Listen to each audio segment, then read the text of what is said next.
ոնց ենք մենք ազգով սկսելու տարբերել հայկական նախշերը մնացած նախշերից, օրինակ ինչ եք անում։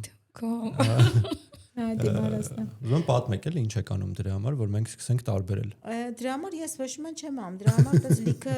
անկապ մարդիկ կան, որ անկապ կայքերում վերջերում կոմենտներ են գրում։ Դրա համար եմ Մինչև հարցնում։ իրենք գրում են, ես պրոստը տենց արագացված գործ եմ անում, թող իրենք գրեն։ Ասեմ ուրեմն ինձ իմ հետ աշխատում է մի խումբ ազգագրագետ, որտեվ երբ որ ես զգացի, թե ինչքան է լրջանում իմ գործունեությունը եւ ինչ թափ է առնում Տերյան կենտրոնի ստեղծագործական հավաքածուները, պատվերները, երկրներում ներկայանալը, ազգ ներկայացնելը, ես որոշեցի, որ շատ լավ կլինի, որ ես մենակ չլինեմ, դες գիտությունների տեխնացու եմ, բայց չէ որ ես ազգագրագետ չեմ։